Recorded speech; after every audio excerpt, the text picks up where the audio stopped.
Hi అండి, నేను మీ Anjaneyulu, HR properties in Nellore. Property వచ్చి ఒక layout resale open plot, residential open plot. మొదటిగా ప్లాట్ గురించి, ప్లాట్ యొక్క మొత్తం అంకణాలు వచ్చి 48.60 అంకణాలు, 48.60 అంకణాలు అయితే సైట్ అయితే కలిగి ఉంది ప్లాటు. ఇక దీని యొక్క ఫేసింగ్ వచ్చి ఈస్ట్ ఫేసింగ్, తూర్పు ముఖం కలిగి ఉంది, మంచి ఫేసింగ్. దీని ఫ్రంట్ రోడ్డు 30 అడుగుల రోడ్డు, స్ట్రైట్ రోడ్డు. ఈ చుట్టుప్రక్కలంతా అబ్జర్వ్ చేస్తే మంచి మంచి హౌసెస్ అయితే కనిపిస్తున్నాయి, మంచి రెసిడెన్షియల్ ఏరియా. ఇక ఏరియా గురించి, అదేవిధంగా లొకేషన్ గురించి, ఏరియా వచ్చి గొలగమూడి రోడ్డు వస్తుంది.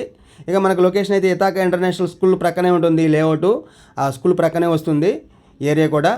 దానిలోని రెసిడెన్షియల్ ఏరియాలో అయితే ఈ ప్లాట్ అయితే సేల్కి వచ్చింది. ఇక దీని యొక్క టైటిల్ అయితే చాలా క్లియర్గా ఉంది, ఎటువంటి డిస్ప్యూట్ లేదు, మంచి టైటిల్, మంచి లేఅవుట్. ఇక ఇక్కడ మీరు ఎటువంటి హౌస్ అయినా కన్స్ట్రక్షన్ చేసుకోవచ్చు. ఎందుకంటే 48.60 అంకణాలు కనుక చక్కగా మీరు 3 బెడ్రూమ్ లాంటి హౌస్ అయితే కట్టుకోవచ్చు. ఎందుకంటే మంచి మంచి హౌసెస్ అయితే కనిపిస్తూ ఉన్నాయి. ఇక ఇది సిటీ లిమిట్స్లోనే ఉంది ఏరియా, కార్పొరేషన్ లిమిట్స్లోనే వస్తుంది. ఇక మీరు ఎటువంటి ప్రాపర్టీ ఇక్కడ అయితే కన్స్ట్రక్షన్ చేసుకున్నా కానీ మీకు చక్కగా హౌసింగ్ లోన్ అయితే వస్తుంది. ఇక ఫైనల్గా ప్రైస్ గురించి, దీని యొక్క ప్రైస్ వచ్చేసి 1,80,000 చెప్తున్నారు. దీనిలో కూడా స్లైట్లీ నెగోషియేషన్ అయితే ఉంది. యూజ్ చేసుకోండి. ఎవరికైనా మీకు తెలిసిన వారికి, ఫ్రెండ్స్కి, బంధువులకి అయితే మీరు షేర్ చేయండి, వారికి అయితే ఉపయోగపడుతుంది.